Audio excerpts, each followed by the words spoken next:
Bismillahirrahmanirrahim. Kita lanjutkan praktikum kita dengan menggunakan software R ya.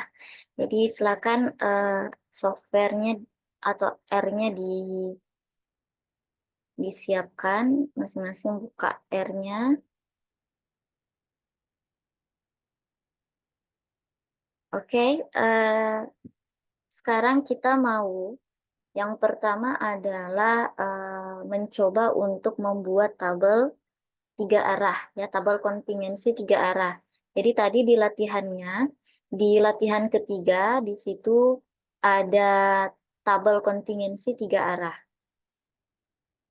Jadi langkah yang pertama yang kita lakukan adalah menginput data. Datanya bisa kita buat dulu di Excel ya. Jadi di sini Ibu sudah input datanya melalui Excel, nanti kemudian dipanggil lewat menggunakan R. Jadi kalian boleh memasukkan dulu, menginput dulu datanya di R. Nanti tampilannya seperti ini. Sebentar, Ibu coba buka dulu.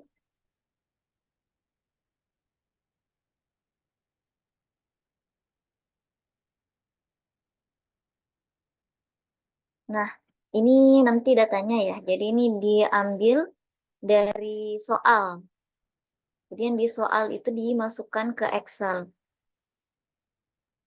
Jadi ada nomor, jenis kelamin, fakultas, ekstrakurikuler, dan total. Total ini adalah frekuensinya.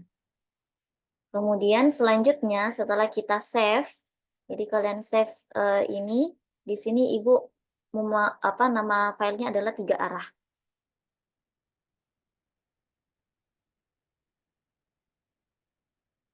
Kemudian kita panggil menggunakan fungsi read Excel ya. Jadi pakai dulu library read Excel, kemudian nanti pakai fungsi read Excel juga.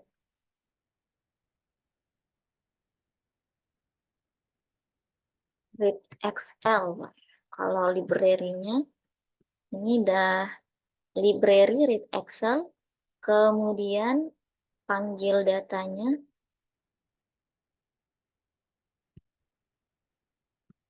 Ini ya, read Excel lokasinya. Di sini Ibu taruh di directory D.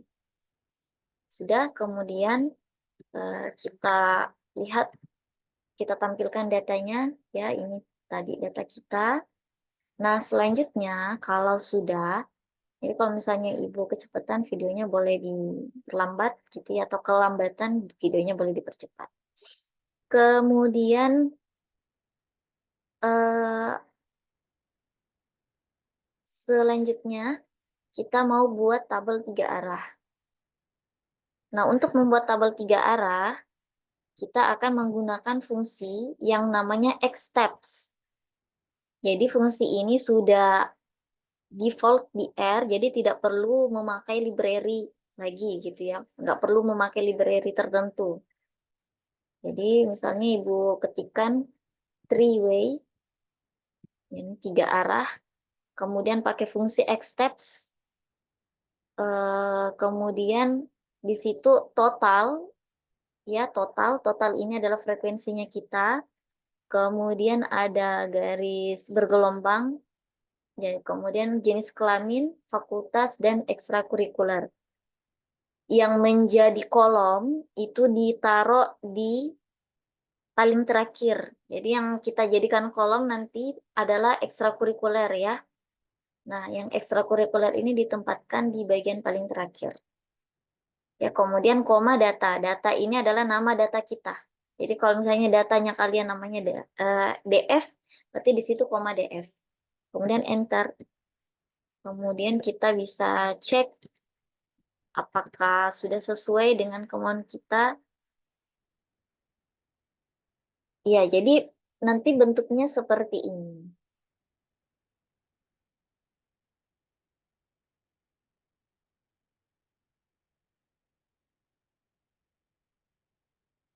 Ya, bentuknya seperti ini. Tapi ini masih masih mentah gitu ya.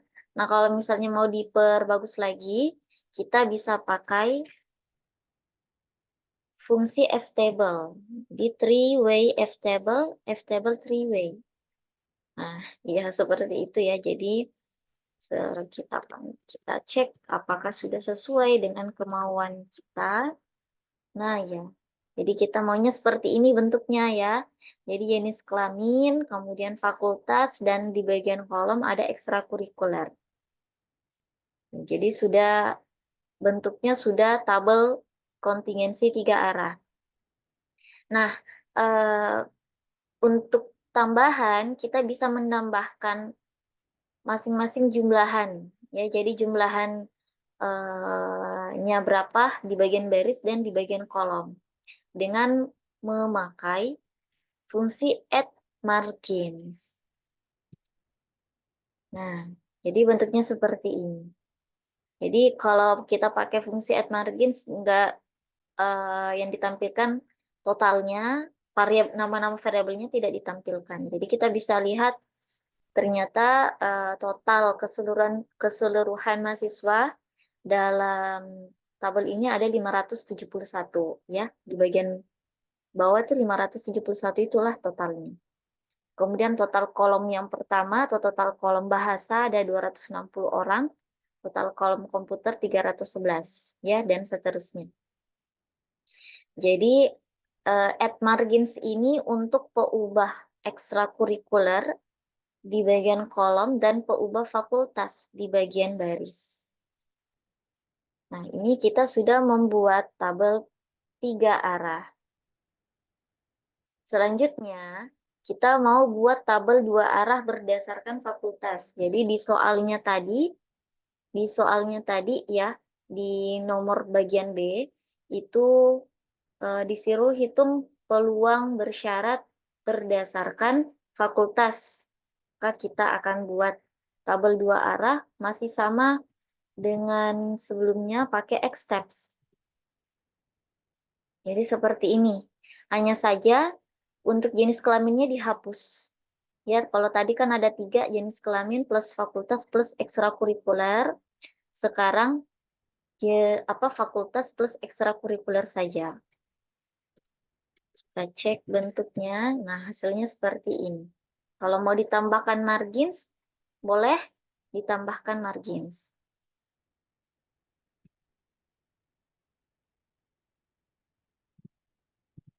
Nah, dia lebih lengkap tabelnya.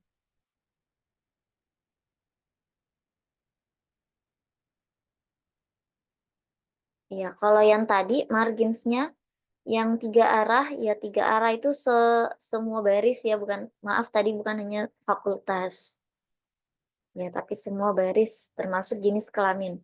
Nah, kalau yang 2 arah ya sesuai dengan variabel yang ada di dalamnya, yaitu fakultas saja dan ekstrakurikuler.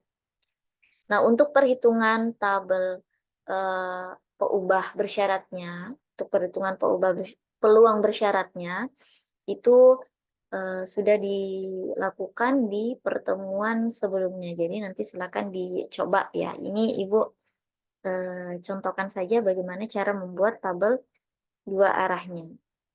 Nah, untuk di bagian C, atau sebelum kita ke bagian C, Ibu mau tambahkan deskriptif. Jadi kita bisa membuat plot antara fakultas dan ekstrakurikuler dengan menggunakan yang namanya mosaic plot atau plot mosaik. Itu ya. Kita bisa lihat.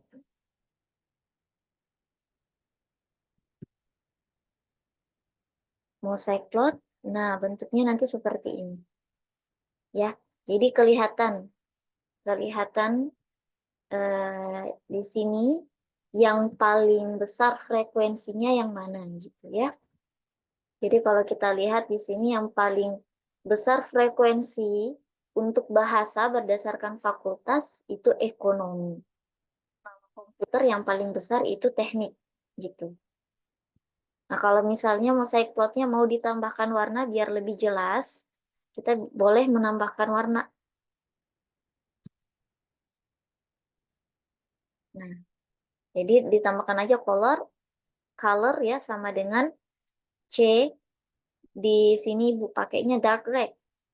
Kalian boleh tambahkan green kah, ya, atau pink, atau terserah gitu ya. Nah, di sini Ibu pakai merah tua, kemudian warna emas, dan kemudian warna biru ini salah ya. Ini cuman sampai gold saja. Ntar Ibu hapus dulu.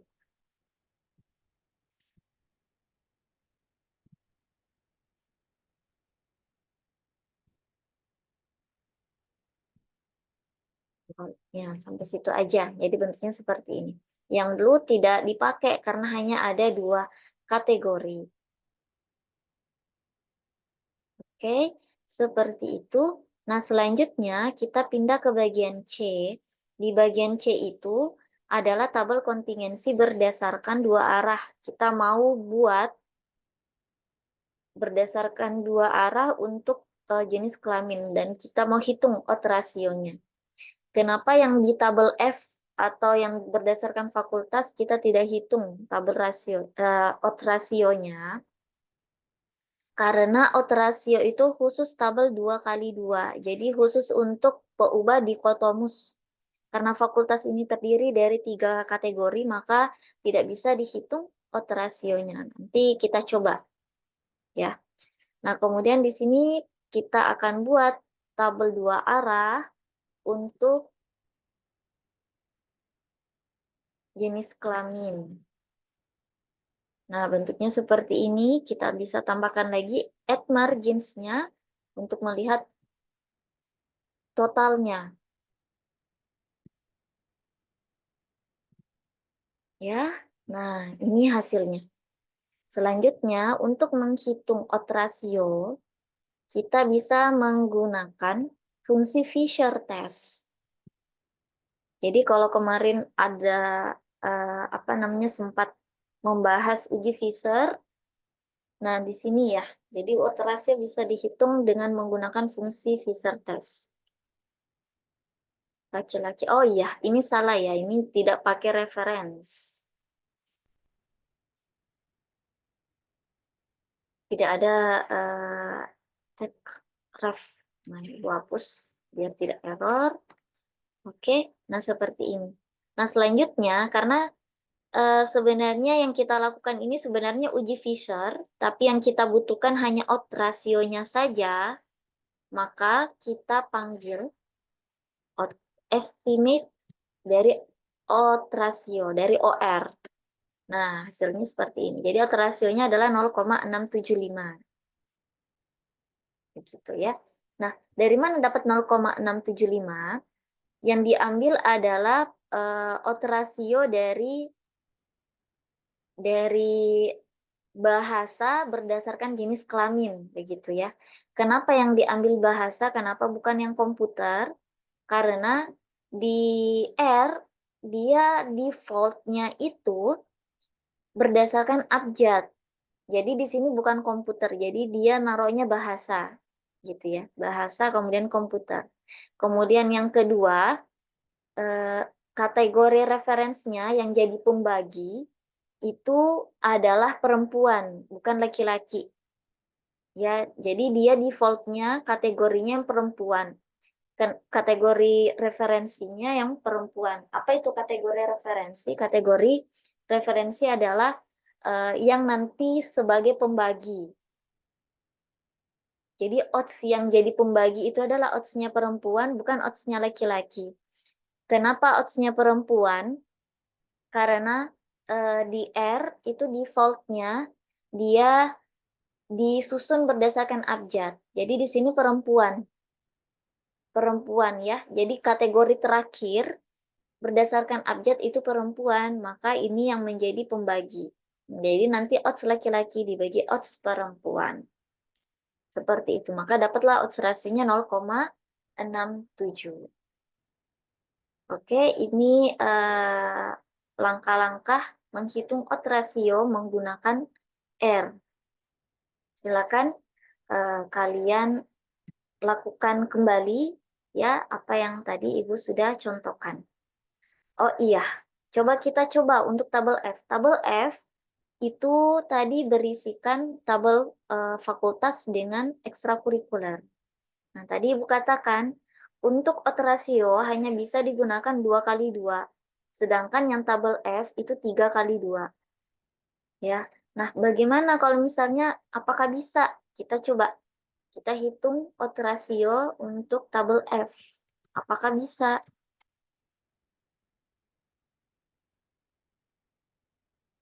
Nah, OR-nya ini enggak error ya, karena yang kita lakukan adalah uji uji Fisher terlebih dahulu. Sebenarnya tidak error ya, cuma nanti hasilnya kita cek aja gitu. Nah, ini hasilnya jadi 0, jadi tidak bisa dihitung out rasionya. Yang uji Fisher juga khususnya 2 kali 2 begitu ya. Tetapi di sini masih jalan uji Fishernya. Oke, itu saja mungkin ya untuk praktikum kita. Silakan dilakukan kembali dan tugasnya adalah tadi kan sudah melakukan latihan 1 dan latihan 2. Nah, silakan hitung out ratio di latihan 1 dan di latihan 2 menggunakan R dan bandingkan dengan jawaban kalian. Bandingkan dengan jawaban kalian. Apakah sama atau berbeda? Kalau misalnya berbeda, kira-kira kenapa itu berbeda? Gitu ya. Nanti silakan dikerjakan dan dikumpulkan hasilnya. Dikumpulkan paling lambat sebelum UTS.